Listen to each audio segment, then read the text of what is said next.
It's more than just your output, more than a bike. When you hear your shout out, you know it's all right. Put on your magic pants and let's go. We're cruising into the power zone. Clip in, set yourself free. Come on and take a ride with me. We know what you need to know and what's it all about. Everything you need, it's on the Clip Out.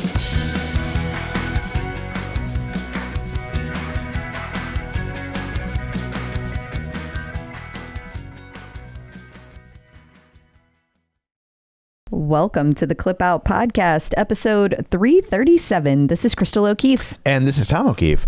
Hi. Hello. I have picked up our Thanksgiving dinner. And so after, when you guys hear this, we will already have eaten our Thanksgiving dinner. Yes. But I just got back from picking it up. Well, very excited. You know, if you had played your cards right, you could have made it sound like we actually made our Thanksgiving dinner instead of picking it up. I picked up all the ingredients for the Thanksgiving dinner. It's too late, Tom. That I will be making tomorrow morning for the entire family. Listen, guys, if I make something like brownies, because that's about the extent of something that I would do, he literally will like close the oven door and be like, "You're welcome. I made brownies." I was part of the process. It's a team effort. Wow. I don't know why you would discourage a team effort. Next time, I'll just let you do it by yourself. I mean, you kind of do. That's what you want. I remember that. Okay. And when you ask me for help, I'm like, well, last time I helped you, this is what occurred. So I've been burned before. Can't abide by that. Oh, okay. But I went to the Cracker Barrel. That's what happens in the Midwest, folks. Yeah. Yeah. Went to the Cracker Barrel and picked up our Thanksgiving dinner so we can throw it in the oven 40 minutes before it's time to eat or whatever it is. And then num. Yes. But they had a really good system. Yeah. You said that they had all the cars out there. So you just told them you were there. They brought your order right to you. Yeah. Should we tell them about our panic attack this morning? Yeah. And by the way, hashtag not an ad. This is not an ad. There's no promo code for you. I mean, what good would it do you? Thanksgiving's over. Exactly. So. Yeah. So this morning I was asking Tom all of these questions about our order that we had. And he was like, oh, I'll look it up. I'm not sure what time. Look up the email and get all this stuff. I think I set it up for 3, but I'm not 100%. Let me go look at it. 10 minutes later. And I'm like, I can't find my email. Oh, no. Because I've done this before where you get to the screen and it's like, do you want to buy this? Yes. Yes, I'm done. And then there's another screen that says confirm. Are you sure? And then another screen after that says, but are you sure you're sure? and so I thought I was done. And then I ended up not ordering anything. And so I was like, oh, dear God. We have no Thanksgiving meal. We're going to be like Charlie Brown eating toast and jelly beans. I had a backup plan. We would not make Franklin sit on the other side of the table. We would not. But I did have a backup plan just in case everything went to crap. I was ready. Pieces? What were you going to do? What was the backup plan? Well, I was going to go to the store and I was going to get those tiny little baby turkeys. They're not called turkeys. Cornish hens? Yes, I was going to get the Cornish hens. Yeah. And whip up some stovetop and some instant mashed potatoes. We were going to have turducken minus the tur and the duh. Yeah.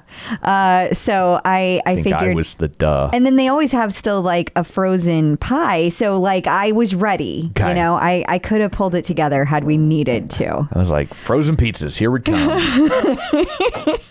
I was like, when I lost the email and I'm like, no Thanksgiving dinner. How happy is Angelo going to be? Not happy to with hear this story. Not happy with the substitutes. By the way, this is not the bonus episode. We got to move things along. Sorry. So anyway, I almost screwed up turkey dinner, but I did not.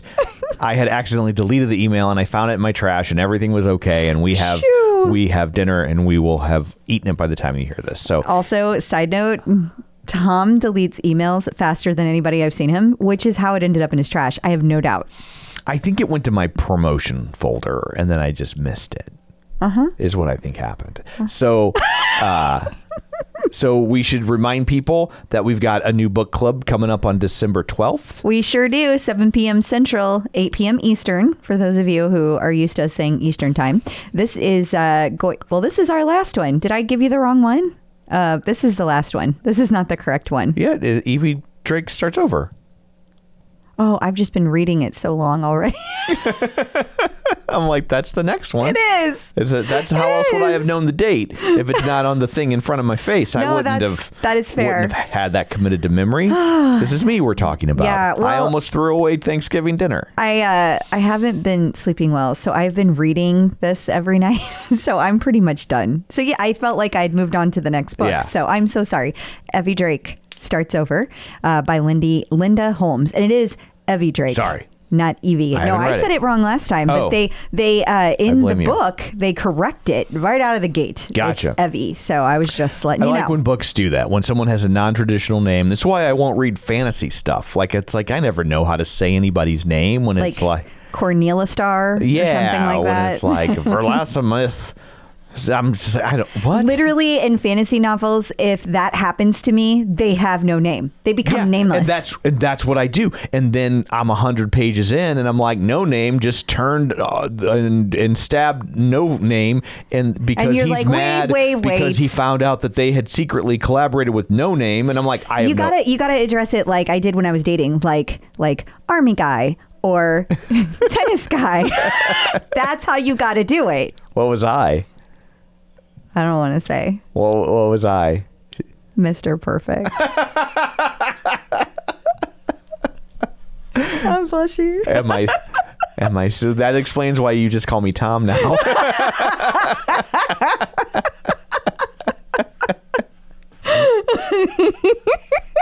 Oh goodness. So anyway, the book club it's really funny to watch yourself blush. That's weird. It's all over on the Patreon at patreon.com/theclipout. It is free to all comers. This is available for the free tier. Yes, there's a free tier, and you can go sign up. They don't take your credit card or nothing like that. You don't get charged. There's no risk, anything like that. Yeah, and you're in the right place if you can see on the page once you click join community, you can see the book club info. You're in the right place. Yeah. Like you've gotten there. Yeah, so come on in. The water's fine. Don't forget the holidays are just around the corner. If you want to treat yourself to a Clip Out Patreon subscription or someone else, you can do that as well. We should also say the guest this week is Jody Avigran from the Good Sport podcast. We talked to him for a spell, and so you want to stick around and hear that. And also, what else do we have in store for people? Well, we're going to talk about the new features that just dropped with Peloton. Okay. And what's in store for the turkey burn classes. Transgender Awareness Week. We have our first NIL deal. What's NIL? We'll get to it. Mm-hmm. And then what's going on with the brand new Peloton apparel that just dropped. And a bunch of instructor news. Actually, just one thing. Dr. Jenn is going to visit us, and we're going to talk about convincing yourself that you can do something when you think that you can't. Little competitor news that I think is hilarious. Yeah. And then, some content updates. Awesome. Well, before we get to all that shameless plugs, don't forget we're available wherever you find a podcast. While you're there, be sure and follow us so you never miss an episode. Maybe leave us a review. Super helpful. Greatly appreciated. You can also find us on Facebook at facebook.com/theclipout. While you're there, like the page, join the group. Don't forget our Patreon at patreon.com/theclipout, where you get all sorts of bonus content, things that we just can't fit in the episode. You can also get the episodes ad-free, and if we get them early, you get them early, and you're helping the show, right? Things like this cost money. They do. And you can also, what else do I push here? Oh, YouTube, youtube.com/theclipout, where you can watch us. Crystal always waves at you when I say that. And then you can also sign up for our newsletter at theclipout.com. So there's all that. Let's dig in, shall we? We shall. Peloton in the news. The Tread Plus finally got auto-incline. How exciting for you specifically? It really is. Yeah, it's great. So just like on the regular tread or on the bike, if you have it, where you can click a little button that looks like a little lock, and that means that it's going to lock in to what the instructors are saying. Obviously, this is not happening in real time. So these are only on demand runs, walks, hikes, etc. And it's great because you don't have to necessarily have your volume up to follow along with the incline, which is nice. Yeah. Especially if you're just kind of walking. Maybe you might be on a work call, something like that. Yeah. You can still take your walk uphill. That's pretty cool. Not that you're saying that you've ever done that. No, I actually have not done that. If I did do that, I would totally tell my clients that that's what I was doing because it would encourage them to do it. I'm so committed. That's what I do. Yeah. But the other thing I am super excited about is I can't wait until we get the lane break for Tread Plus. It's got to be right behind this. One would think. Yeah. So scenic on-demand classes, you can use it. Yeah. There were reports that this disappeared the next day, but I'm hearing it's back again. So I think it was just kind of rolling out the first day I saw it. And that makes sense. Yeah, That's a lot of machines to push out to all at once, although a lot fewer than used to be out there. So I have a question about the picture on this article. Okay. Was this something we found, or was this given to us by Peloton or used by them in some capacity? Oh boy, this is a trick question. So I actually went to their media assets and pulled this down for this particular article. Okay. So I just find it fascinating because this is a guy who clearly seems to be doing this like in his basement. And it's not all beautiful. It's not all beautiful. Like you can see like the ceiling has exposed rafters, not like in a rustic way, but just like I'm in my basement. I'm in my basement or maybe a garage. And it, like it's a nice space, but it's not like one of those aspirational, I've put my equipment on a pedestal while I overlook the mountains. No, that's exactly right. But that is their new look. Yeah. So I just found that an interesting little I think quirk. that's an excellent point. Well, every once in a while I have them. I agree. Also, you agree that every once in a while I have them? Wow. I was seeing if you were paying attention. Yeah, I remember 4 minutes ago when I was Mr. Perfect. Those are good times. Good like times. you said, I call you Tom. Yes. Yes, you do. On a good day.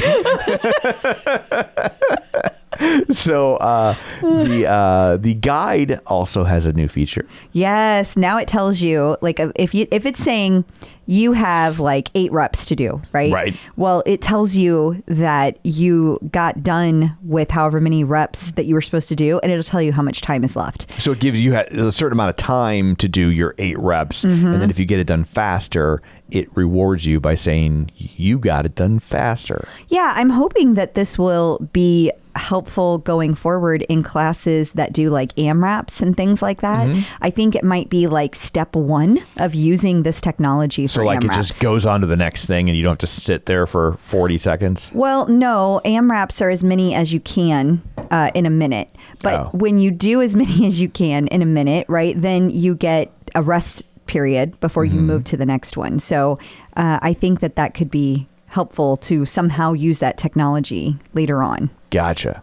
Okay. But either way, it's helpful for people to be able to see how much time they have left so they can get a little rest in if they pushed hard. Or if they didn't push hard, be like, well, They do some more. you need to add some weight. Yeah. That is what you need to do. Or spend the rest of the time doing more reps. There you go. Yeah. Peloton's goal for Thanksgiving is to set 2 Guinness World Records. Now, by the time you hear this, we will already know if that has occurred, but we're recording this on Wednesday because we're dedicated. Even on a holiday, we're still putting an episode out, right? And but they're looking to set 2 world records. I love that you say that because like we do that every year. It's not really shocking. I know, because we've been dedicated every year in, year out. 7 years, going on 7 years. Yeah. So yeah, this is we've done this before. I don't know if you remember, but the year that you were sleeping while I joined the app, in all seriousness. Yes. You know what I'm talking about? Yeah, we were at Pier Marquette Lodge. Yes. Just the 2 of us because the kids were off at the other half of the equation. Exactly. And it was the first year for the turkey burn, right? No, it was not the first year for the turkey burn, but it was the first time they attempted a Guinness Book of World Records. Okay. And that's why I wanted to be on, because I wanted to be part of history. Oh, that's how they counted into that. Okay. Well, but it didn't matter because app people, I don't even know if they counted. But anyway. Yeah, because you were watching it on your iPad while I slept. Yes. Yes. But this year, things have come a long way with the app because now it's a lot more integrated. So I do think the people who are on the app will still be counted this year. That was a long time ago. Yeah. But there's going to be 2 Guinness Book of World Records. Last time it was around 20,000. I don't remember the exact number, but they totally hit it. They hit it easily. And I have no doubt it was 21,317. Was it really? No, I have no idea. You just said it so I know, confidently. like that should tell you a lot about how the world works. But you didn't smile, so I... That's all you gotta do. Say it like you know when Tommy, people are like, okay. Okay. Yeah. Now that leads to misinformation. Yeah. Well, then this year, I think we're going to blow that out of the water. And then they're also doing, for the first time ever, setting a Guinness Book of World Records for the most runners on a class for the same time. Gotcha. So we've only done ride. This will be the first time we do a run. But I love that the Guinness Book of World Records breaks it out as on a bespoke platform. I just have to call that out. What does that mean? I think that they're trying to say not in person. Oh, so like there might be a marathon that had more people or something. Yeah, something like that. But if you're doing it as like... I don't know. I'm just telling you, that was the exact wording because it stood out. I was like, bespoke platform, really? Yeah. All right. I honestly, like they get a lot of people on these, so I'm not disparaging that. But the idea of calling a world record when like there really isn't anyone else that could even attempt it. Yeah, but there are other companies that will. Yeah. Yeah, I can think of one that will fail. Yeah, like I was saying, it's like nobody has an audience that could even attempt to rival this. That's the thing, right? Because of all the shit that people give Peloton, it's still that. Yeah. It's still that. So well, then we have the world record for most downloads for a Peloton podcast. We sure do. So, there's no doubt about it. Yeah. And I mean, by a long shot. Yeah. Not unlike this situation. Exactly. So, but I don't know if you Echelon can't get us. Yeah. I'm excited though, because this is the first time that I have been doing Peloton that we are actually going to be home on Thanksgiving. Oh. Yeah. We used to be world travelers. I know. Wait. It's true. No, it's not true. It is true. We did not go anywhere on COVID, during COVID. Well, then I think that maybe there just weren't classes that were live because it was COVID. Oh, maybe that's what it was. I really don't remember. I may have just been... Because 2020, we were home for sure. And then 2021, I thought was when we went to Plymouth. Yeah. Because it was the 400th anniversary of Thanksgiving. Absolutely. So we celebrated at Plymouth because we love America more than other people do. Stop. What? No, I'm just saying we love America and they don't. Well, except for the one person we met there that recognized you. This will be the first time that I will be able to participate in a turkey burn class. How about that? Okay. Very good. Oh my God. We're 18 minutes in and we have done nothing. Okay. So it is Transgender Awareness Week. It was last week, Tom. Sorry. Oh my God. It's going to be like this the whole time, people. It is. It was Transgender Awareness Week. Yeah. So Peloton did not have any specifically listed on the actual schedule as Transgender Awareness Week classes. Mm-hmm. So we took the opportunity to go back in the archives and pull out our favorite classes that have been celebrated for Transgender Awareness Week or Transgender the Day of Remembrance. I was told, which I did not realize, that Jocelyn had done a walk for Pride 365 on November 19th and that it was for Transgender Awareness Week. So they just didn't label it that way, but there's one out there. So I wanted to make sure people knew about that. And I just, I think it's important. It's important. Absolutely. Peloton has inked an NIL deal with University of Michigan running back something or other. Yeah.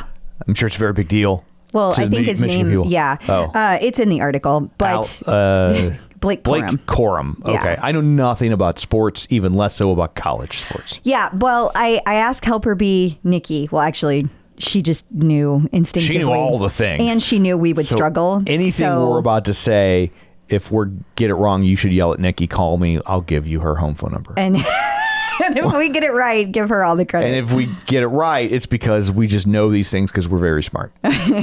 Okay. So This is going to be why is Peloton doing this? Because it's really good exposure for Peloton, and it's an enormous financial deal for student athletes. These deals have changed the face of college sports and the financial deals that athletes can get now, as they have an enormous impact on which school they ultimately choose to play for. So the more money that the NIL deals that a school can offer, the better athletes that they can attract, which makes sense. Sure. Right. But of course, like anything, there's controversy attached because athletes do not have to disclose the money that they get from these deals, which I did not know. Yeah. If they don't want to, they don't have to. I guess it's their money. And the other thing is that a lot of times these kids, because they're young, right? Yeah. They're in college. They have a big social media following. So that means that if he talks about Peloton on his platform, boom. Now Peloton's getting all that Yes. like notoriety. Notoriety is a good thing, right? Or is that a bad thing? No, I think it's kind of can be either. Yeah, I was gonna say notorious sounds bad, you know? Right. So also most of his fans, there is a good, strong chance that his fans would be fitness minded. But one thing that a lot of people have been bringing up is that this is not the best time for Michigan right now. Because Tom and I have no idea. With no idea. None. So. Nikki filled us in on this too. The head coach of Michigan was punished by the Big Ten, which is their conference. Thank you, Nikki. You knew we'd need to know that. For cheating and spying on other teams that they thought would be their playoff competition. So that is controversial for sure. But it is important to point out that these student athletes were not cheating because they weren't students when that happened. Right. So no, Peloton is not partnering with cheaters. So take your hashtags and stick them somewhere else. Oh, were people hashtagging it? Yeah, of course they were. Yeah. So anyway, I think you'll see a lot more of this. I think it makes total sense. Nikki does too. That was Yeah. the last thing she said. I was going to pretend like I knew that. No, she knew it too. Damn it. Yeah. So, but no, I think I would have arrived at that You would conclusion have. on my I do own. think That like that you would obviously have. this is a good way to get the product in front of people. Do you know somebody actually bitched about this picture because Alex isn't wearing Michigan colors in this picture? Oh my God. I know. I was like, you know what?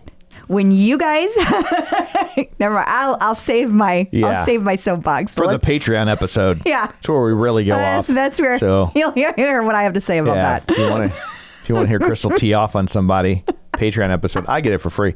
And if you are the one who said that and you want to hear what Crystal is saying about you, You got to pay $5. You got to give us $5. That's just the way things are.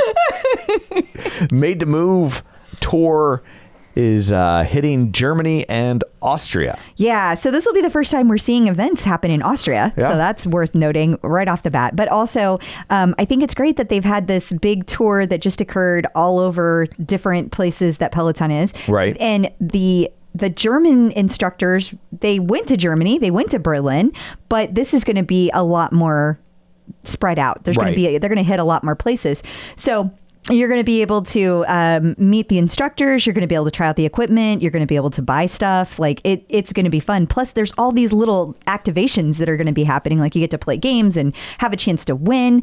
It's going to be great. And soon they will be announcing these dates, and we will be sure to tell you. So very fun. Peloton also unveiled a new apparel collaboration with 776 BC. Yeah. And it's rowing related. Now, Tom. What? Do you see how he looks like he's wearing a superhero shirt? Yeah, it looks like it's got like fake abs on it or something. Right. It's on purpose. Okay. Because that is where the row handle goes. So the it's like a target? Yes. Gotcha. The instructor can tell you top one, bottom one. And exactly. That could come in handy. Okay. Have a target. It's enough out of you. What's that? I'm just saying. For rowing. Yeah, of course. What? Get your... Yeah, I tell you, out of the gutter. One of the people who saw this article was so excited about this. They went out and bought every single thing that dropped. Well, I will say thank you for explaining this to me because I'm like, rowing apparel? I know, right? Like, it's not like you're not really gonna get wet. Right. You don't need swimsuits. Like, what do No. you need rowing apparel for? Yeah, So now well, I will say also this particular material is like they say it has a bunch of like movement, like obviously you've seen me doing the rowing. It's like a lot of repetitive movement. Do the row again. You could have some chafing, things like that. Well, this can help. It moves with your body, so it is nice for your skin. It's like performance wear. Gotcha. So it's got that going for it too. It's So, not just the thing. are you gonna be like looking down the whole time? I don't think so. I think once you get it, you get it. Like your memory, your muscle memory. Yeah, it just seems like something that you really wouldn't need all that long. Yeah, I think at that point it just looks cool. I don't know. It's Okay. yeah. I don't know, I was just So anyway, yeah, Okay. we just had to have something removed. So if it's a weird edit here, that's why. Yeah. But on the Patreon, I'll tell you what I said. No, she wouldn't let me say it there either. You can probably make your own guesses. Anyway, so that's a new partnership that is happening. That dropped this week. And after the break, we're going to come back. We're going to tell you whose book got nominated for an award. So stick around. Instructors in the news. Tunde was featured in some very artsy photographs. Isn't that amazing? Yeah. So this magazine is called Photobook Magazine. So they lived up to their name. But like, she's just absolutely gorgeous there. Like the color and everything. It's a very striking photo. It is. Yeah. Amazing. So this was a big deal that she is the focus of this entire article. So that's in the latest issue of Photobook. Yeah. I had never heard of it. I hadn't either. But now I'm following him because I'm like, ooh, that's pretty neat. I miss the days When you could like go look through a magazine. when you would if you went to like a really big bookstore or newsstand and they'd have all these magazines that you never heard of, and you're Yeah. like, oh wow, there's a magazine about that, right? Like and like now it's just all internet articles. And I know, it's- because it used to like capture your imagination. Yeah, Right. you But know. like we didn't read them enough that they could stay in business. well, especially so. once the internet took over, right? Mm-hmm. But I love the idea that there were all these like little niche magazines like Goat Fancy, I'm like, who'd have thought? Lighthouses. There was like a whole magazine just for lighthouses. Like, Yeah. okay. Like, right Lighthouses on. are More pretty. power to you. Yeah. I just was now it's Lighthouse Magazine was put out of business just by screensavers. It's true. That is true. Sad, but true. So, Codys Book, XOXO Cody, in case you were unaware of the title of said book, just want to help people out here. That's what we're here for. Was nominated for a Goodreads award, and I guess the Reader's Choice, Yep. whatever they would call it, Good Reader's Choice. And you can go vote for that. Yes, you can. I mean, takes me back to Dancing with the Stars days. Yeah. We all had to gather around and vote for Cody. Yeah. That's what we did. Well, I don't know if I said we. I mean, You were did. there. You did too. Did I? I think you did. Did I do that? I think you did. Or I did you think just- even Brian and Sydney Or did. did you just grab my phone and do it? I mean, I might have. Yeah. But I really do think that you did. Because you know my passcode. Because That's I don't true. care. Because I'm Mr. Perfect. Oh my God. Nothing to be worried about here. So, on a more serious, downbeat note, Jess Sims' grandmother passed away. She did last Sunday, and she had to cancel some classes, obviously. Sure. But we wish the best to Jess Sims and her whole family. I know it's really hard. Yeah. Holidays are so rough, too, you know? Yes, this close to, for sure. I mean, there's never a good time. Never, like, yeah. But 96, that's a hell of a run. It like, is. not to... It's almost a year to the day that my grandpa died. Yeah, and he was 90. Mm-hmm. And, He was 90. And my grandma was 95 when she died. Yep. Also had a hell of a run. So Yeah, she did. Our condolences to the Sims family. Absolutely. And coming up after this, we're going to talk to Dr. Jenn. She has tips for helping you convince yourself that you can when you think you can't, because you can. So stick around. Getting the psychological edge with Dr. Jenn. Joining us today via the magic of ZoomTube is Dr. Jenn Mann, licensed marriage, family, and child therapist and sports psychology consultant. She also has a wonderful app you should probably check out called No More Diets. It's Dr. Jenn. Hello. Hello. So good to have you here. I feel like this happens to a lot of people, even if they don't admit it. But sometimes I will get nervous about starting a workout. Like I'll have it in my head, like I need to do a long run today, and maybe, I don't know, it could be like I have to do all hills, or I have to do like 90 minutes or whatever.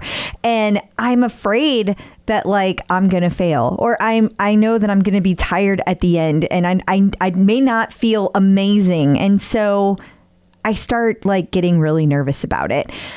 How can a person push through that feeling and do it anyway? It is such a great question. And I have to say, as you were talking about, one of the things that popped into my head is, Ross Rayburn had a 10-minute long run meditation that was recently taken down in one of the purges, which I'm pretty devastated by, but that's a whole other story. And one of the things he talks about in his long run meditation is you're going to hit a point where you feel like not going on, or where you feel tired, and it's going to be okay, and you're going to be able to keep going. And I think I love that meditation. I listen to it every Friday night. Ross needs to bring back that meditation. But that aside, I think that it really speaks to that anytime you're doing a really intense workout, a really long workout, a long run, a longer weight class, anything like that, yeah, you're going to experience periods where you don't feel so great, where you're like, ooh, can I keep going? And at the same time, you also have to recognize that sometimes you may need to take a little walk to catch your breath and then go back to jogging or running.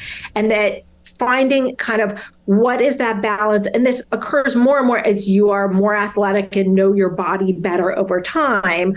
What is the difference between I really need to take a break, that is what my body needs, versus, okay, this is something I can move past. And when I do, this is going to help me be a better, more confident athlete. And it's going to help take my endurance or strength or whatever it is to the next level. So that's part of it.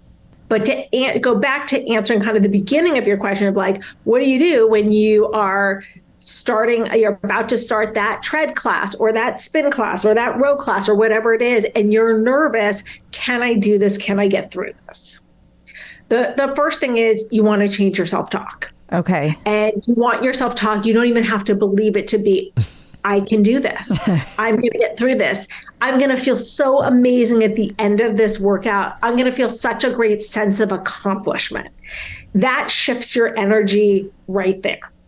The other thing is you also, if you are now doing something that's this challenging to you, you've probably been doing Peloton for a long enough time to have a history, and to have a history of doing things that are really difficult and doing them anyway. So you want to go look at that framework that you have of, yeah, I do really difficult things. I accomplish it. And I actually have a long history of getting through classes that scare me or seem really challenging, or I wonder if I'm going to be able to get through. So I think that those are really some of the key factors. And it's okay to be scared. It's okay to be nervous. It shows that you're challenging yourself. And that's actually really cool. Like that says, wow, you're really growing as an athlete. And that's a great thing. You always put such a positive spin on things. I love that. Thank you. She's a trained professional. She is, but I love it. I've missed these talks. We are flailing amateurs. Awesome. Well, thank you so much for all that. Until next time, where can people find you? People can find me at Dr. Jenn Mann, 2 N's on Jenn, 2 N's on Mann on all social media. Wonderful. Awesome. Thank you. Checking out the competition. So we talked last week about the UFC guy who's ever in charge of that.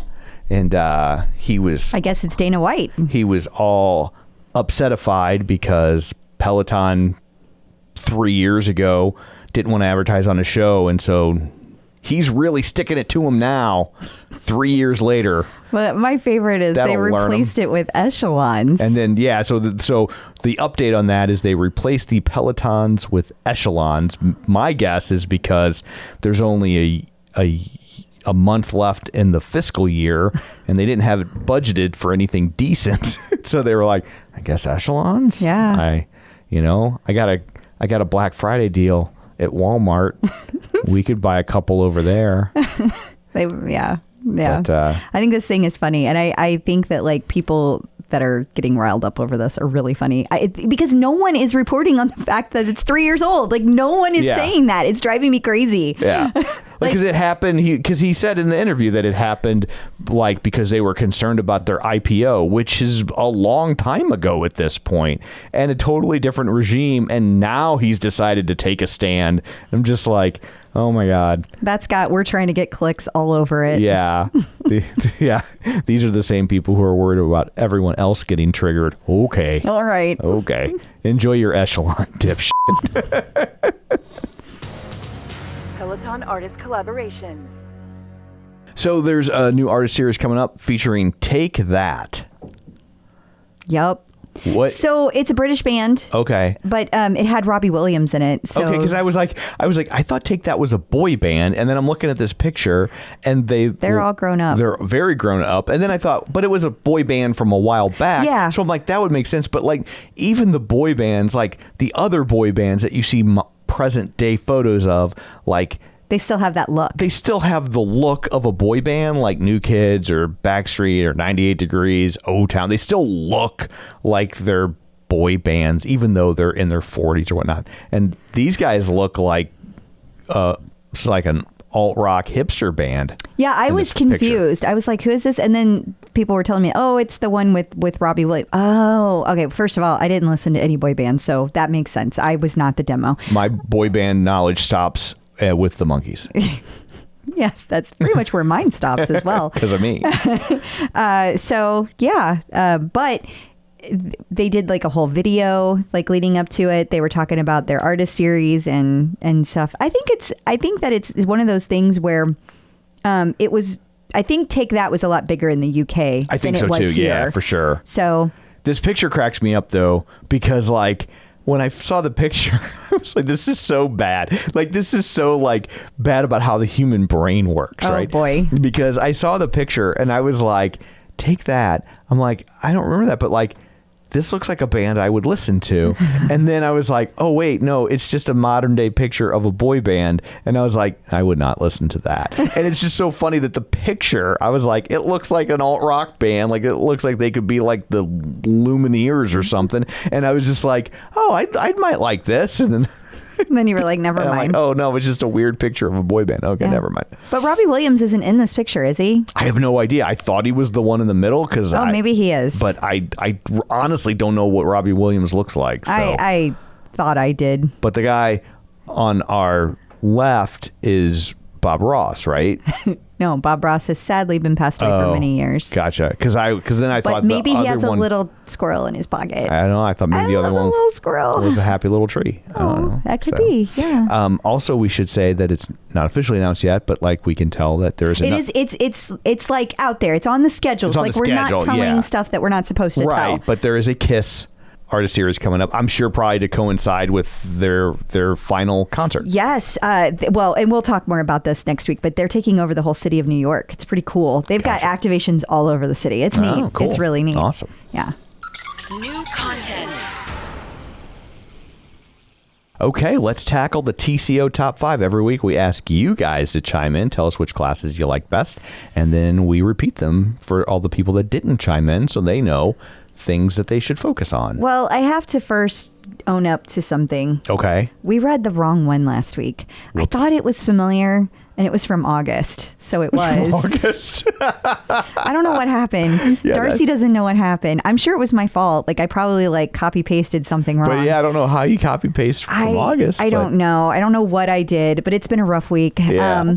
But so this week we did not actually post people asking for the TCO Top 5 because it was a short week and Gotcha. like everybody and was. This way, people that got skipped last week, We're still hitting it. We gotcha. Exactly. Okay. So this favorite Peloton strength class, this makes a lot more sense from last week. Okay. This is 11/9/23 with DMX. This was a 20. I believe it's pronounced DMX. 20-minute DMX full body strength with Jess Sims. This was Sarah Phillips Taylor's favorite class. I believe it's pronounced Jessams. She said, amazing program, and I love me some DMX. the mix, but go on. Then we have the favorite Peloton Pilates class. This was a 20-minute disco Pilates from November 10th with Kristen McGee. Santa Princey said he found this class while he was just looking for a way to maintain. Well, it says his, but then... found the favorite. I think it was supposed to say her and the R got dropped. Yes, that makes more sense. Found I was going to say, I didn't want Santa sounded feminine. Santa sounds like a girl's name. And I was just like, I don't know why. I've never heard the name before, but not unlike the Take That I think photo. It's the A. I think it's the A sounds feminine. Well, in Spanish, the A is feminine. Exactly, but I don't know that that's... I don't know. I don't know, yeah. Well, anyway, Santa, she said... This turned into a mood boost. She said, I was tired, I was sore from another workout and not in the mood to exercise, but I needed my blue dot, so I decided to take this class. The playlist was amazing and the class boosted my mood so much, I decided to add 2 more workouts to my stack that day. And then, favorite Peloton ride. This was a 30-minute Club Bangers ride with Alex Toussaint from November 11th. And this one, people really were excited about. Kim Barnsley said, I've been waiting for this post. AT's Club Banger ride on Saturday was a group of veterans and a few family members. I can't tell you how much it means to me that Peloton honors us veterans on Veterans Day like this. AT was funny, motivating, and gave us a good workout like always. And he called the music military ball style, so there was something for everyone. That's me in the bottom right-hand corner. Aw, and her mom right behind her. Favorite Peloton anniversary ride. There were a lot of anniversaries in the last week, but everybody's favorite, well, I shouldn't say everybody's, but the one that came up the most was Jen Sherman's 10-year, 30-minute epic sing-along ride. Linda Hawk, one of my all-time favorite people in the world, she said, here are 8 reasons to take the class. It's Jen, the music and the singing, of course, the instructors that came to support her, Maddie, Jess, Cody, Alex, and Allie, her friends and family that came to support her. Her husband even made an appearance, which has never happened in the history of Peloton. Number 5, Jen getting off the bike to perform a rap, which I have a story about. Number 6, Jen thanking John Foley for believing in her. Jen saying, how about 10 more years? And did I mention the ride was all Jen? Number 8. So I'm just excited that she was allowed to say John Foley. I know. But you know what? She has before, and no one's ever said a word. I don't think anybody's anti-John up there. Good. I really don't. But I do have to say the Rapper's Delight, just a little side thing. So years ago, she did the Rapper's Delight. Like it got taken down because she got off her bike to do it. So I'm sure she had to have permission to get off her bike. Especially these days. She did. She got off her bike just like she did the first time around and did the whole thing. That's funny. And finally, our unstackable. Yes, this came from Bex Gentry. It was a 60-minute intervals run on November 11th. Mandy Rose said Bex Gentry's 60-minute intervals from Saturday. It was challenging, inspiring, and great music. A fun sufferfest, I like to call it. Okay. That's awesome. Yeah. So moving right along, we should let people know that Sundays with Love is back. Yes, we're going to have a live ride on Sunday, November 26th. We are not sure at this time if this is a one-off or if this is the start of a season. So Stay tuned for that. And Jess King adds stretches to the class types. Yeah, she's never done I've never seen she's not done an after bike stretch or an after run stretch, but this was like a full 10-minute lower body stretch. It's not like the last part of an existing class. It's like, here's a whole thing for stretching. Exactly. Awesome. Well, those are out there now if people want to find them. Yeah. They've been doing live classes for the stretches as well. And coming up after this, we're going to talk to Jody Avigran from the Good Sport podcast and used to be with 538, which is also a big deal. So you should stick around and check that out. Checking in with the Peloton community.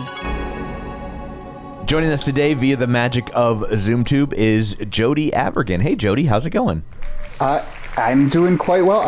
Can you tell I'm a little sweaty? I just worked out. and it wasn't planned, but I figured it would be appropriate. When you get the chance, you just got to go with it sometimes because it's who true. knows Are we when still you'll... talking about Peloton? Yes, we are, Tom. It was pouring all morning in New York, and I had grand plans to do some stuff outside, and then I saw this little window right before I was chatting to you, and so I went outside, ran a little in the park, and then, just to honor our conversation here, I did do a 10-minute ab workout through the Peloton app. So I recently have engaged. Very nice. Very nice. That's Did you run in awesome. Central Park? Are there other parks in New York where you can run? I don't know. come on. All we know is what we see on TV. Were you mugged? When you say New York, like we're just like, when you say the state of New York, we're like, Right. it's Manhattan. That's what we know. All Manhattan. I live in Brooklyn, which is the best borough, and I live near what I consider to be the best park in New York City, which is Sunset Park. And actually, your reference to Tom, to kind of images you see of New York. My wife refers to Sunset Park as kind of people who only know, their only vision of what New York is through Sesame Street. Right. That's what Sunset Park is. Okay. And it's just like families and diversity and people playing and like music and people cooking food and hanging out. Muppets. It's like, it's lovely. It is really great. Yeah, I was going to say, if there are Muppets hanging out in your park, I'm coming there moving. next time. I'm moving. Yeah, you've got new neighbors. You had me at Muppets. Right, exactly. And it's got a pool and a track and a soccer field and a little hill that I like to run. So it is, and it's half a block from my house. So it is really. Now, is Brooklyn the area where there's like the neighborhood that goes like batshit crazy at Christmas with all the decorations? Oh yeah, actually, so down in Diker Heights. Diker Heights. Yes, Look at Diker you. Heights. Down in Diker Heights, which is not that far. So we're kind of like South Brooklyn. It's this funny thing where Brooklyn used to be just basically like North Brooklyn and South Brooklyn, and now there's like hundreds of little micro neighborhoods, often designated by real estate agents. Right. But, No, bro. But we're Stuff like that, relatively close to Diker Heights, and we do go down there. But you know, it's funny. I mean, it is a little over the top.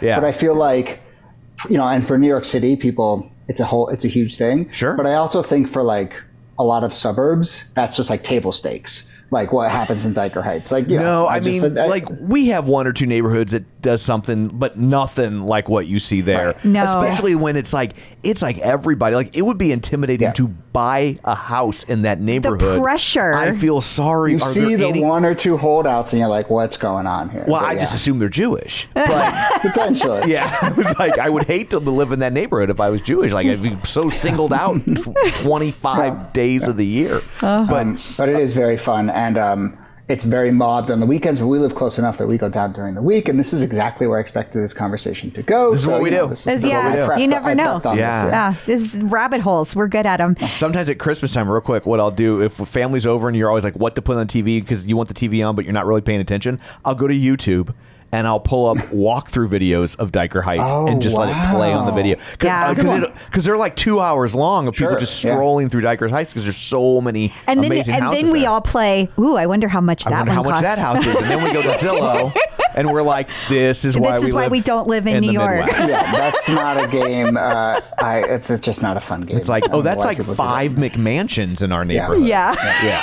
Well, if you ever do want to come to Diker Heights, you are welcome. I will give you a tour as best I can, and you could also stay in this room behind me, which is our extra room. That couch folds out; it's all yours. Aw, so sweet. Thank you.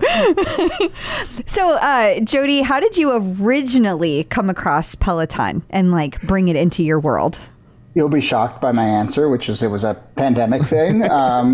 During that time, it's funny. I don't know if I want to say like the single greatest decision but like the single not critical but very important decision we made was on like March 9th of 2020. We bought huge kettlebells and a bunch of exercise equipment, and because we just knew like, we're probably going to be inside for a long time. So that was definitely like on our minds, was like, we gotta, I want to keep working out inside. So I bought and the other thing we bought was a small trampoline for our daughter to just like go nuts. Yeah. Get the wiggles out. Yeah, exactly. And so that was huge. And then, a few weeks later or whatever, people started to, Peloton started to take off. People started to realize like this is going to be, being at home, working at home is a whole new normal. You were ahead of the curve because I feel like most people, as we collectively as a society, I feel like March 13th was the day. Was the day when everybody was like, "Ah, crap, this is a real thing." Yeah, and that was certainly the day in my head is March 13th. I happened to be good friends with a doctor and science journalist who actually works for The Atlantic and wrote, I don't know if you remember, but there was this big article called "You Are Likely to Get COVID," and it was like published on like March 12th or something in the Atlantic, went completely nuts. 2 weeks before that article came out, he and I had gotten a drink together, and he basically laid out. He was like, you won't see me again for 2 years. Yeah, he was like, here's probably what the next 2 years are going to look like. And kind of everything he said in there was like, kind of came true. So I had a little bit of that inkling, and yes. And so like, and you know how it was in those moments, in those days, like 6 hours changed everything, like the days felt both super long, but also radically fast. And so like, me having 3 days of sort of foresight compared to maybe others, like made a huge difference. Was a game changer. Everybody talks about how they ran out of toilet paper, but I remember going on Amazon and they had limited how many bidets you could buy. Because I was like, oh, let's go buy bidets for all the toilets in the house. And like, you can only buy 2. Yeah, like, oh, amazing. Okay. But, we weren't ahead of the curve on the Peloton thing. And as you may notice behind me, we don't have a Peloton. We have a, what is it? It's a Kaiser, which is, which is, I think, a very reputable bike. Yeah. But I think, I think Pelotons weren't even available at that point. They were completely sold out. This one was.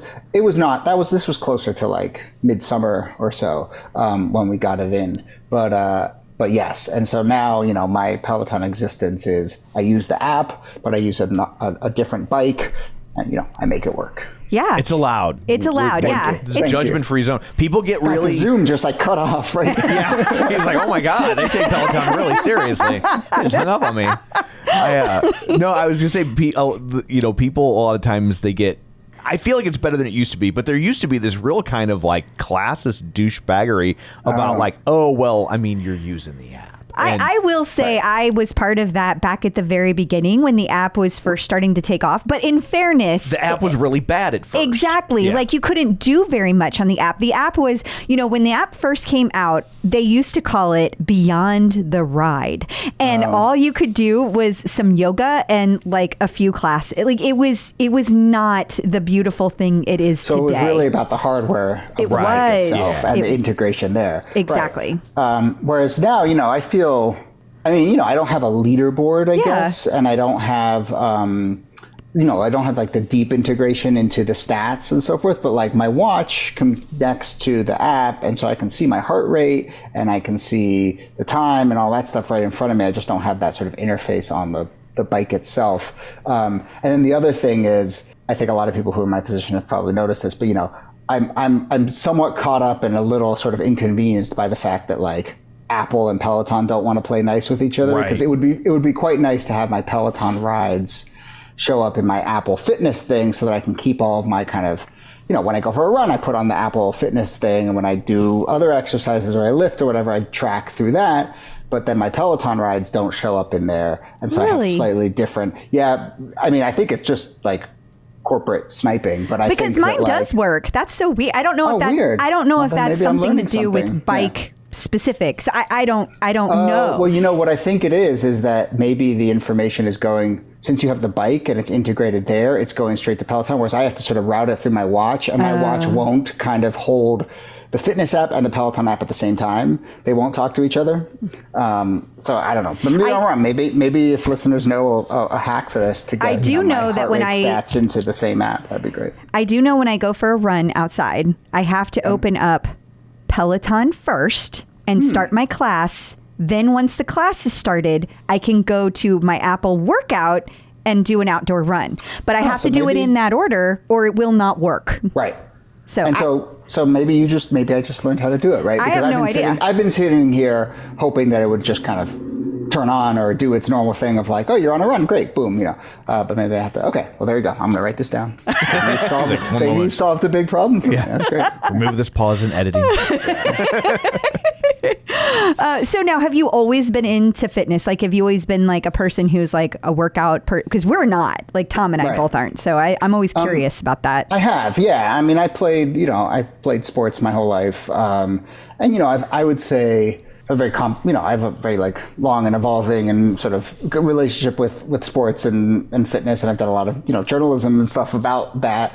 I would say I always have worked out towards a goal of like being better at playing sports, so like I do like to work out a lot, I've had moments in my life where like I've been maniacal about working out, but always, to get better at playing a sport or something. It is actually a kind of new thing now that I'm not playing sports super competitively because I'm just a little older, and it is a new thing for me to kind of grapple with like fitness for fitness sake, fitness for weight loss, which is something I've had to think about a little bit, but also just kind of like, it's just like I don't have that kind of I'm going to get better at X sport thing right now. And so, well, now the sport Peloton has come along at an interesting moment. Yeah. Yeah. Now the sport you're playing is how long can I live? Yeah. Right. Exactly. And still be mobile. Yeah, exactly. And I will say, like, probably the most underlying answer to your question, and one that certainly has been the case more and more, something I've realized and noticed, is that, like, there is nothing in my life that has a clearer one-to-one connection than, like, working out and my mood, and my productivity. And, like, it is the underlying key to just, like, good day, bad day, good life, bad life. I mean, I know that about myself. And then obviously, like, to your point, I know that it has bigger effects. And so now I really value it. That's probably the place where I value it the most, is just knowing that, like, if I work out, I will have a better day than if I don't work out. Yeah. Amen to that. I also, when you and I were, going back and forth before we recorded today, you had talked about that you had thoughts on Peloton culture. That sounded really loaded, so I was really curious about that. And that sounds loaded when you say it with that arch in your voice. That's how I write it.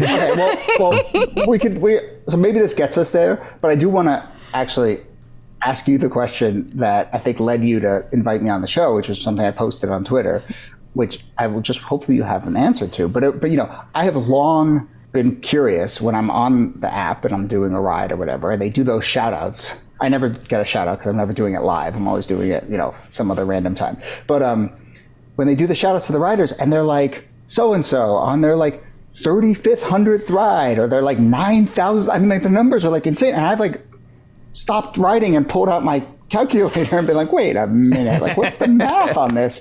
So how do people get to like thousands and thousands of rides? Well, one of the ways is you have to kind of go back in Peloton's history. So the Kickstarter started in 2012. So there are people that they've had their doing this for 11 years. Yeah. Okay. And so Peloton celebrated their 10th anniversary this year. I know it's hard to believe, but that happened. And a lot of people on the Kickstarter campaign got their bikes in 2013. You also have to remember that back then there was no other classes you could take. It was all bike, and you either had a bike or you didn't have a bike. So if you had a bike, you were taking a bike class. There was no running, there was no rowing, none of that. No, and at that point, especially, there was no app at all. So if you wanted to take a class, you were on your bike. So that's one way. Back then, they also had a lot of themed rides that really pulled people in. And they used to do things in the studio. And remember, that was the first time people ever had a leaderboard at home. And so, in fact, when they first started with a leaderboard, there was literally a person standing in the room showing what people on a dry erase board, writing everybody's names down. That was the first leaderboard. And then that person got actually the first person ever to die of carpal tunnel syndrome. But I came close when I was 14. Oh, Tom. They also would have contests back then. So one year, Laura Pug is a member of the Peloton community. That is her name that we all call her. I believe her last name is pronounced Puguride. But she was one of the very first people to ever reach 1,000 rides. And it was a huge moment when she did. And they had a contest based around how many rides you could do in a week. And her and a bunch of other people took it very seriously. Yeah. And that's kind of where it all started. And back then, most rides were 45 minutes. Exactly. And that's where I was headed next, because everything was 45 minutes. So then now you take it to, as I would say, it started to change around 2018. The rides started getting a lot shorter and a lot more frequent. So those people that were used to riding for 45 minutes, 60 minutes at a time, they stack. So now you easily have people that are doing 3 and 4 rides in one day. Plus, if you add on a cool down and a warm up, well, that's 5 rides. So those count. Those little 5-minute things count towards that shout out number. Yep. okay, it still seems really insane to me. And I mean, I know that like they're only going to shout out the huge numbers, right? You know, they'll shout out like 100th ride but obviously if they see a huge number, they're going to shout it out. So it feels like overrepresented to me. But my gosh, I mean, some of those numbers are wild. It used to be everybody got shouted out on all of their milestones. Right. Can you believe that? Like how ginormous they've got. Ride. Yeah. Yeah, exactly. So they don't do that anymore. So look, does that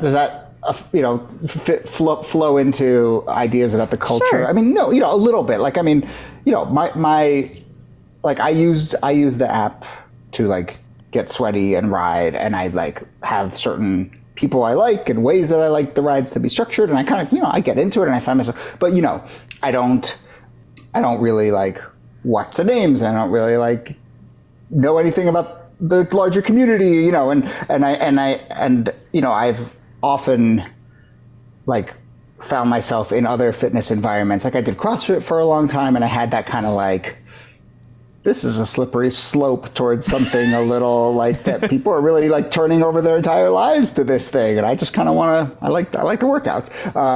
And so there's a little bit of that, but I also am like very aware and kind of admire the way that it really seems to have mattered to people, a lot of people, and especially obviously during, these last few years.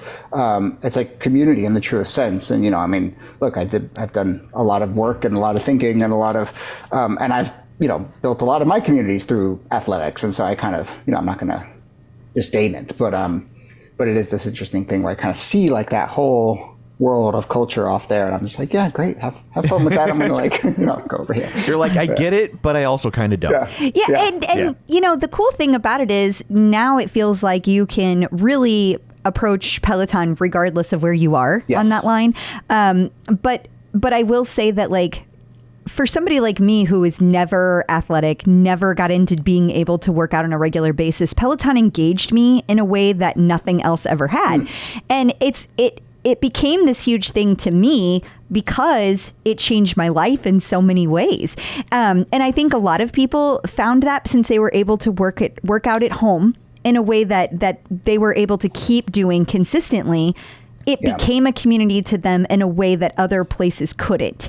And I think that's part of why it was such a, I mean, I'll just call it what it is. It's a culty thing, it is culty, but like a positive, healthy cult. Like, I mean, so is like your friend group in college. And so was like the sports team you played on, like a lot of those border right up against it. And I mean, that's how we build ourselves is through those. It's cult adjacent. Deep ties. Yeah. Cult adjacent. Yes. Yeah.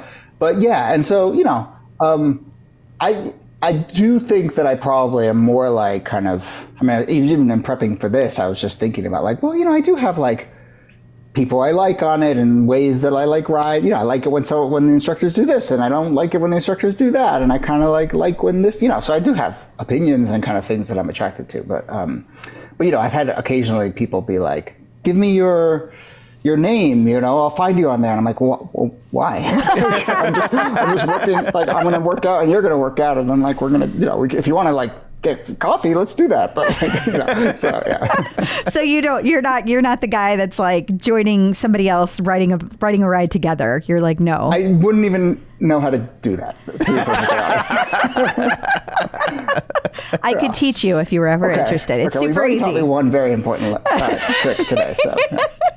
I feel like his engagement is similar to mine, except that you like it. I hate exercise. It's never become an enjoyable thing for me. But I'm the same way. Like I don't really focus on a lot of the metrics or anything. Like I'm just kind of like whatever. But I find it fascinating because like so Dr. Jenn Mann, she's on our show all the time. She's on every week and she talks about psychology and sports psychology, all kinds of stuff. But she and I have become like really good friends. But she lives in California. I live in Missouri. So what we were doing, we were both training for Big Sur, and so every weekend we would do our long run together on the tread, and it was so fun because we'd have our iPads going, and like we would be like, hi, like the whole time we're running, and it felt like I was running with her, like literally in the same place. And I think that's pretty cool that you can do things like that, even if you don't have the screen on. Just being able to like share that moment with people all over the country is just it's crazy. Oh yeah, and I mean, I have thought a lot about, and sports psychology and all that. I like working out with someone is the key, and I mean, when I've been on teams and when I've done coaching, it's always like get in little groups, run your track workouts together, push each other. And, I personally I do a lot of my workouts with my cousin who's training to be a physical therapist. He's also a really great trainer. And so he's using me as his kind of guinea pig to get in his hours, and I'm using it, we do it over Zoom, but our workouts are great, and it never would be that way if I was just kind of writing down my workout on my own, or if he was texting it to me, and I was going to the gym and trying to knock it out. Certainly at this age, I need that sort of community and that motivation. So, I completely agree with that. I just, for whatever reason, occasionally I'll feel it from the instructor, they'll say something, get me motivated. I'll feel a little bit of kinship as those endorphins start to flow. But I just, for whatever reason, that hasn't been the place where I found the community. But I'm not trying to say that that's not absolutely key to no, it's no judgment, productive fitness. Yeah. Well, I also think that's part of what does make Peloton successful is you can engage with it from a lot of different angles. You know what I mean? So if it's not only this thing about community and working out together. So it's if you value that, it is there for you. If you don't value that, the product works just as well, but in a different way. Yeah. And in some ways it's freeing, right? Because you can go and do your ab workout that you did today without having to think about anything else. You just do your workout. You don't have to worry about other people. I do a lot of I would say 20 to 30 minute rides in the morning. That's how I most use it. When I first wake up, I get that in, and that just starts my day. And then, later in the day I'll often go do another workout in the gym or whatever. But then I do a lot of the 20-minute ab workout. I do a lot of what do they call it? The tread, the bike, or no, so not tread, the boot camp. So it's on the bike, off the bike. I like that kind of stuff a lot. And I do a lot of those on the weekends, I would say. But wait, can I ask you some questions? Of course. Sure. Shoot. Right. I get this feeling. I'm not as naive as I sound, but I do get the feeling, and I think I know that some instructors have real cults of personality around them, and they're real, So who are those instructors who have the most fervent fans? Do all of them have their sort of super fervent fans? And what is your sense of because when I've taken different instructors, I've had that oh, I like this person or I don't, but I haven't really been able to figure out exactly why. Yeah. Although prepping for this, I've been thinking a little bit more and I have a little more thoughts, so it's been useful for me. But can you just paint the landscape of which instructors are the kind of ones that have their minions? they do all have their minions. They all have minions to some degree. Absolutely. Okay. And I think that the instructors that you probably are thinking of are people like Cody, Robin, Allie Love, Alex Toussaint. And I think part of that is because... I have thoughts on all of them, by the way. You and me both. The thing is I think they all have super, super large personalities. Yeah. And it's kind of like a rock concert, right? There's just something about a musician or somebody famous. And this is not all famous people. It's Tom and I have talked to us because he books concerts. And so we go to a lot of shows.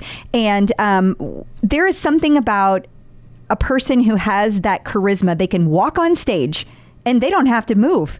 They just draw everybody in. And then you have other people who are still really good at what they do. They're still charismatic, but they don't have the same level of intensity.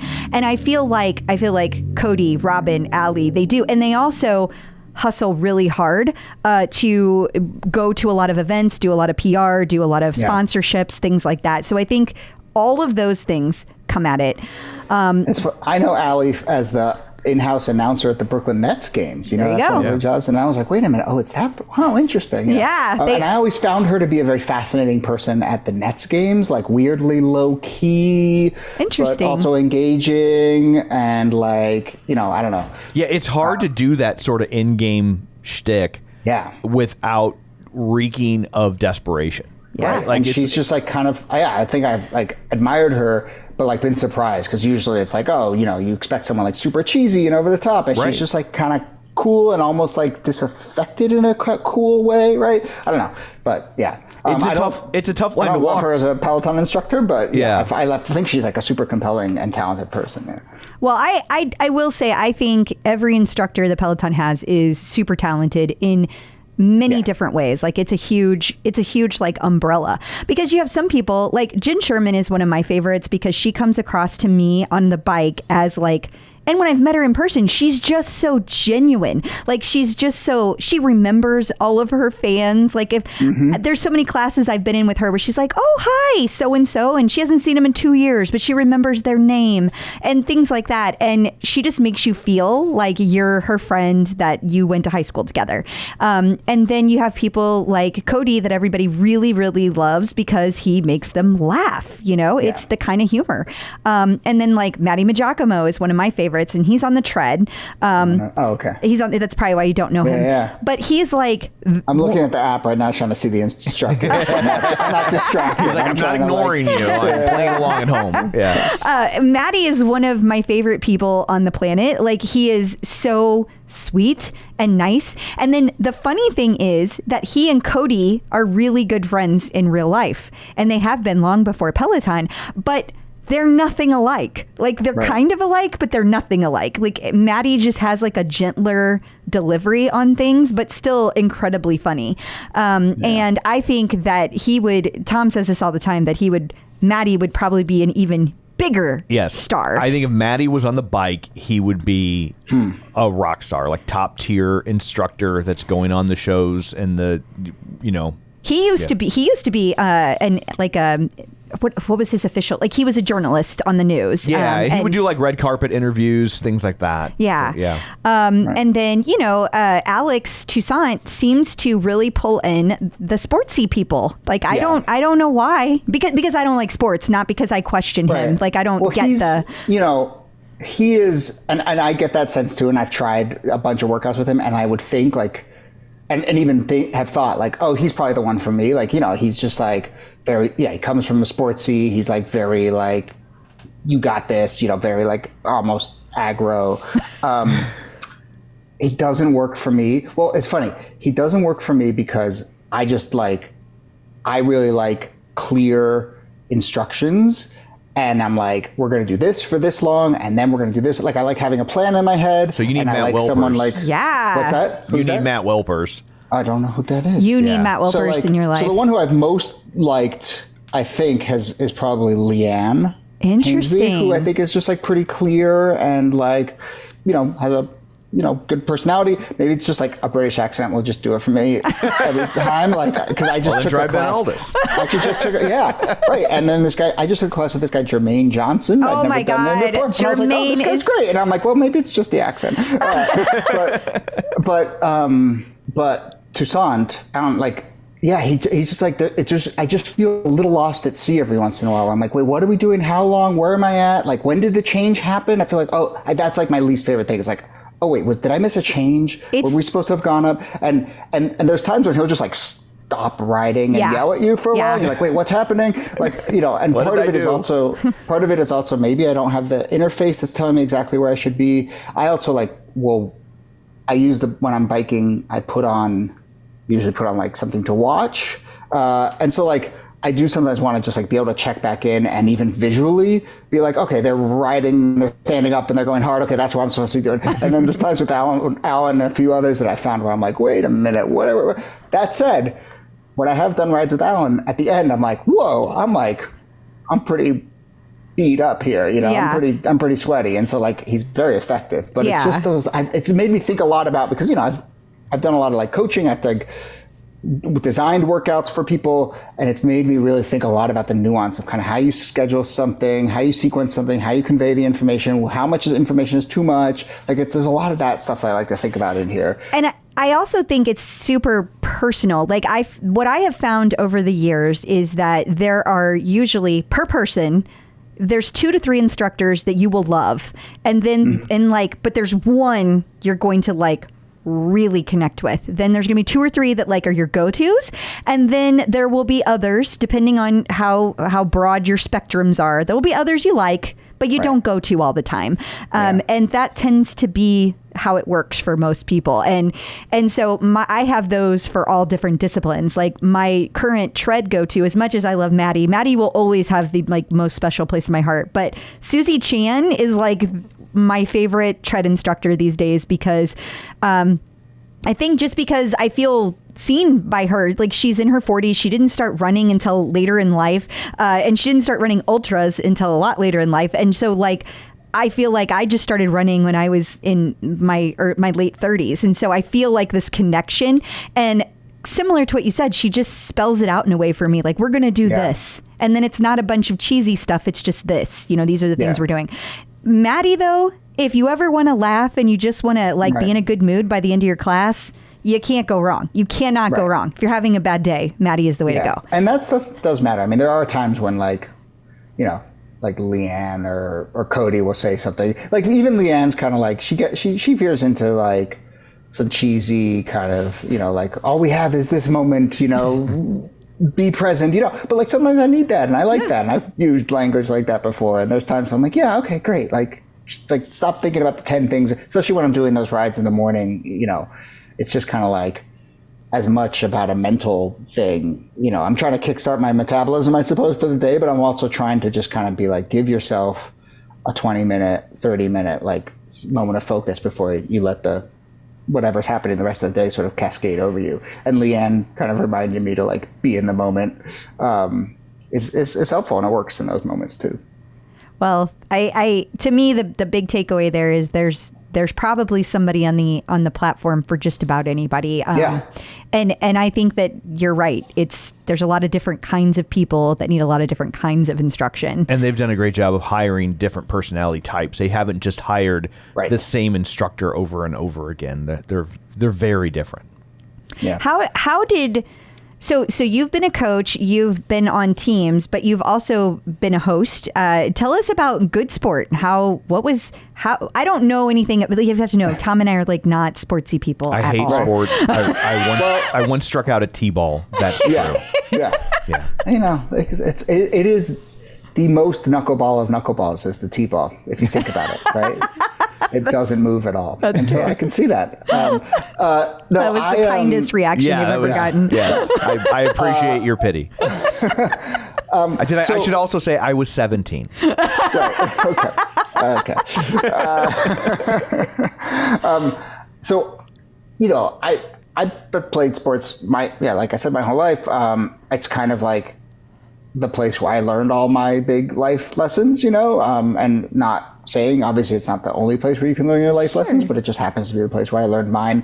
And then, you know, I've been in journalism for a long time, and I spent a long time at ESPN, but in this corner of ESPN called 30 for 30, which are these narrative sports documentaries. I don't like sports, but I've watched some of those. Well, and that's like what you heard all the time at 30 for 30. That's music for my ears, and, you know, is I think a lot of the work I do in sports is like, it's about sports, but it's not really about sports. Right. It's kind of sports as a lens to get to larger stuff. Precisely. And so 30 for 30 was like historical documentaries. I started and hosted the kind of audio arm there, and and I was there for a bunch of years, and we did a bunch of great stories. And we heard that a lot. And, you know, our philosophy there was always like, okay, we're telling a sports story, but it has to be something bigger. It has to, you know, so what was always the big question there. You know, what does it tell us? What does it tell? It can't just be like, oh, that was cool. This cool thing happened on the field or whatever. It has to be more than just, remember that time a guy caught a ball? Exactly. Exactly. As thrilling as that can be, you know, sports for its own sake, you know, it was always, that's where I'm at. That's the kind of stories I like. And so then I left ESPN at the beginning of 2020 and have been basically freelancing and doing a bunch of stuff in sports and politics and lots of stuff since then in podcasting. But then last year, the folks at TED reached out and said, we're thinking of starting a sports show.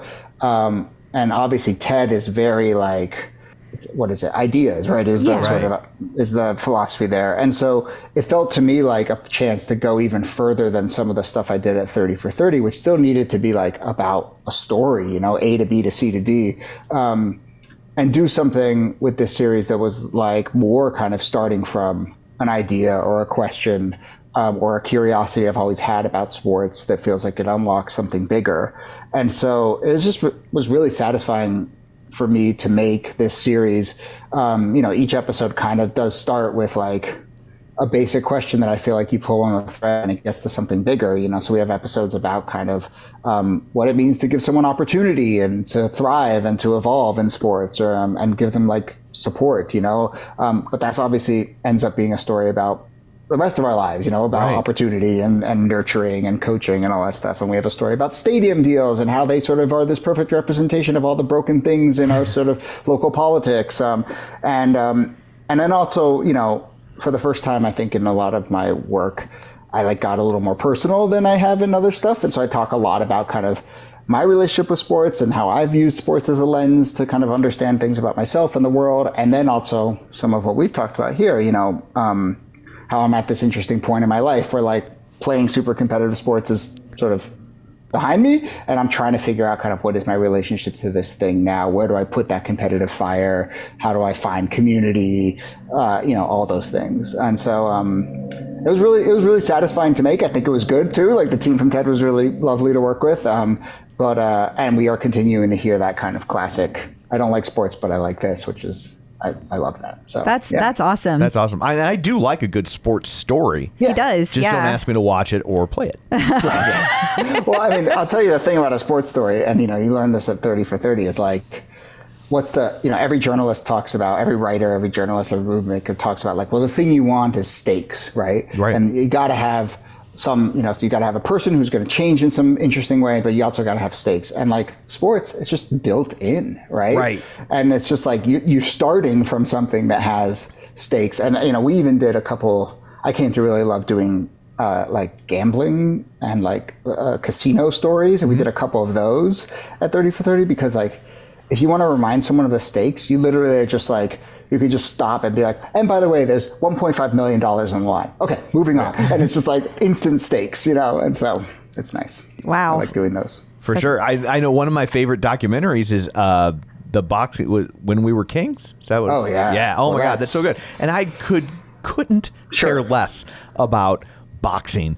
Yeah. But that story is riveting. And then there's also kind of a parallel documentary called Soul Power. I don't know if you've ever seen it or not. And it's all about the concert, The music festival, that they I know. staged in conjunction with this. And that is, as a concert promoter, talk about stakes when they're they can't figure out how to get the power so they can perform. And I'm just oh my God, I'm getting hives right now. That's not how you do there's concerts. There's a huge lineage of great concert films, but not just concert films, but staging concert films, right? I mean, some of my favorite documentaries are that too. But yes, I mean, it's anytime you kind of, that's just good storytelling, is you just have a bunch of people trying to overcome something, and how does it change them, and what does it mean? And Yeah, absolutely. So you mentioned podcast. Do you currently host a podcast?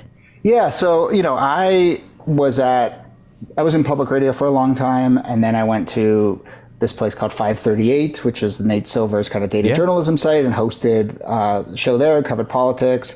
And then that was owned by ESPN, which is how I kind of got floated over to and made friends with the 30 for 30 folks. So I've always floated between sort of sports and politics and history and so forth. The last few years, I've been basically freelancing in a sort of production company of one. I have a political history show called This Day in Esoteric Political History. Tells you what it is. And so I host that with two historians, and I've been doing that for a couple years with this network called Radiotopia. And then I do a bunch of just sort of for hire, or I'll get asked to host some stuff here or there. I did this TED show. I've done I do a lot of production work too, as well, for other folks. So yeah, I mean, I just sometimes. Yes, I mean, it is my living, and it's also really satisfying to just get to work with a bunch of folks in a bunch of different ways. For sure. I like being a producer. I like being a host. I like being an editor, and it's been really nice to kind of just go into different projects. It's nice to work out. Freelancing is a scary road to go down. It is. It is a scary road. It is. Is there one, and this is just for me, is there one part of all the things you do that you like or dislike more than the others? Well, the answer really is kind of and again, this is just sort of how I've organized my thinking about the world, but the parts that feel most like I'm on a really satisfying sports team, and like, that's what a project is. You're building a team. You're figuring out your internal dynamics to get to a common goal. You want to make sure everyone who's working on it feels satisfied and heard. And when it works, and that's really, really hard. But when it works, it's really satisfying. And I think often leads to like actual work that you can feel proud of. And, the thing that other people hear is the sort of end goal or end result of, I think, all the sort of satisfying internal work. My answer to what I dislike is actually kind of similar, which is like, teams are really tough. Management is really tough. If I'm being perfectly honest, like these last few years of freelancing have been really satisfying in the sense that like, I'm not sort of stuck inside a place. I'm not managing a team. I'm not navigating a corporate, mostly I'm like patching into a project and like, I know it's just going to be 6 months. We're going to make this thing and then I'm going to move on, which is its own interesting sort of challenge, because I still want to build relationships and sort of feel invested. But there are times when I'm quite happy that there are not people like putting meetings on my calendar, or I don't have to deal with HRBS and all that stuff. So, yeah. I was afraid dislike was going to be like interviews with amateur podcasts. He's like, I'll save that for after.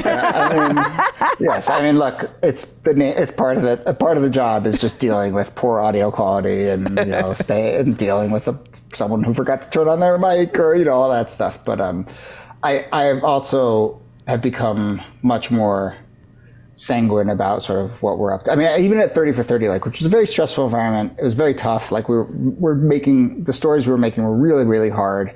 I just remember at one time an editor of mine who was also kind of, my boss and the person driving me really hard too. But, she was at one point, she was just like, sometimes we just have to remember, like, we're just telling sports stories. Like we can't take this too seriously, and we have to like realize how like privileged we are to just like, this is what we get to do. Which is like, sometimes just like, get some sleep, take a breath, realize like, and then actually the TED folks that I worked with on this last one, in our first meeting together, they said, one of our mantras is there's no such thing as a podcast emergency. And I was like, oh, thank you for saying that. Not that we weren't stressed, and not that we didn't have things to, but it was like really nice. And it's true. Like, have some perspective about what we're doing here. And so, I do try and keep that in mind. We should do that too. Yeah, we should. We have our podcast emergencies. Oh, yeah, we do.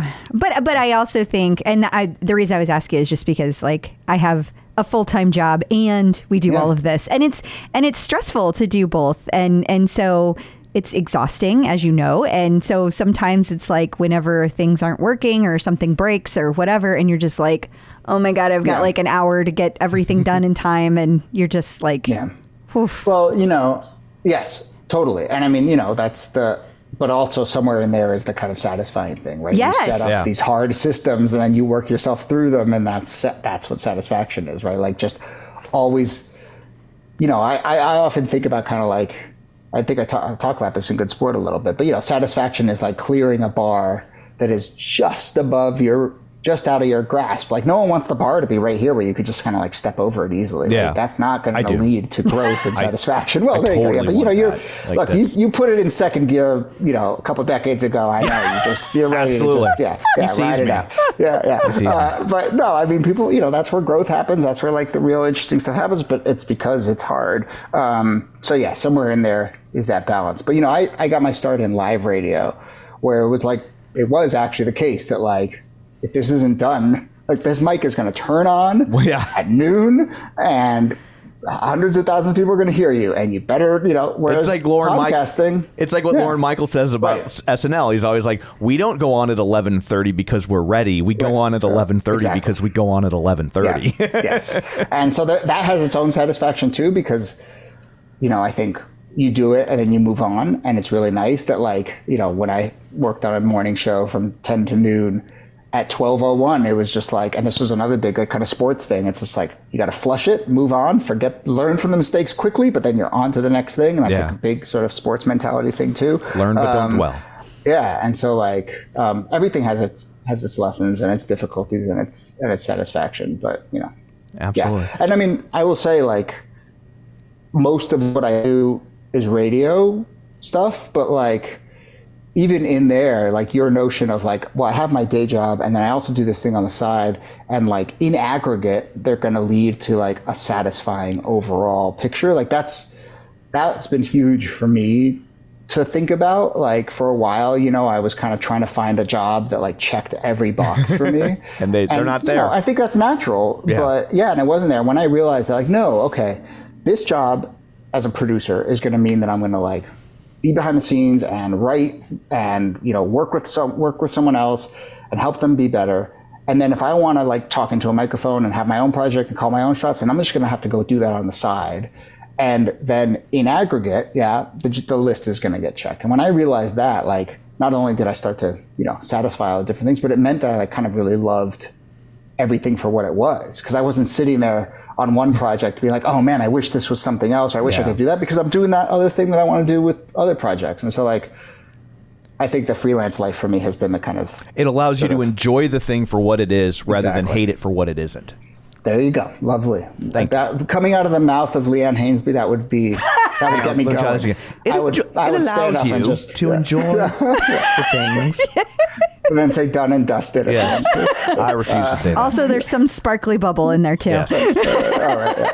So speaking of Peloton stuff, what is your leaderboard name so people can follow you and then you'll never follow them back? I actually don't know. I swear to God, I don't know. Hold on. But I can find it, right? Oh, you can. I got the app open. Profile. Overview. Oh, okay. This is a first. Yeah, my leaderboard name is Pacific Standard, which is what's the name of my Wi-Fi network? But it's also the bar where my wife and I met. That's nice. That's nice. But I think I probably I picked it. Yeah, I mean, it's like if there's any username that isn't my name that has some significance, it's probably going to be that. So there you go. That. Pacific Standard. Well, thank you so much. Closed during the pandemic. Yeah. That's our relationship. sad. Yeah. Yes. Well, thank you so much for joining us today. This has been a lot of fun. Before we let you go, let everybody know where they can find you on the social medias, where they can find your shows, things like that. Appreciate it. Well, I mean, Good Sport, you know, is my latest sort of big project, and people should go check that out wherever you get your podcasts, as they say. But, you know, I have a website, Jody with a Y, Avirgan, you'll find it. And on there, you know, I do try and keep it up to date with like all of my projects and my kind of speaking engagements that I do from time to time. And I have a newsletter, all that stuff. And then, I mean, I guess I'm on X, but... I hope you mean the social media platform. Like you're not rolling right now, are you? What's going on? That's why this has been. The chemistry's been really. You should try the EDM rides. I think you would like them a lot. And then I'm on Instagram, which is trying, you know, mostly pictures of a cute kid. But hopefully it's yours. I would say weird. Exactly. Otherwise, I would say my website's a good place to poke around and see some stuff that you'll like. Awesome. Well, thank you so much for doing this. Yeah, this is great. Thank you so much. Thank you. So I guess that brings this episode to a close. Until next time, where can people find you? People can find me on Facebook.com/Crystal D. O'Keefe. They can find me on all the socials and the Peloton leaderboard at Clip Out Crystal. And they can find you and me in London next week. So I'll be in some classes too, so you can check me out there. Yeah, so if you're hanging around the final stop Peloton on tour, keep an eye out for, I would say us, but nobody cares about me. Keep an eye out for Crystal. Keep an eye out for us. And I'll take the picture. You hand me the phone. That's typically how it plays out. They hand me the phone and then I take the picture. So. Also, for anybody who's wondering, are we still going to try to do the meetup? Yes, I'm still trying to find a place that we can get together before the wrap-up party on Saturday. It's likely to be somewhere very close to the studios, and it will probably be very small, so expect both of those things. Keep your eye out on Facebook. That is where I will post it. I will post it on all the socials, but Facebook is the easiest place to find it, awesome. I think. So, and until then, you can also find me on Facebook at facebook.com/Tom O'Keefe, and not that anybody cares, and on the Twitter at Roger Kubert. You can find the show online at facebook.com/theclipout. While you're there, like the page, join the group. And of course, don't forget our Patreon at patreon.com/theclipout. So that's it for this one. Thanks for tuning in. And until next time, keep pedaling and rowing and running. Happy Thanksgiving.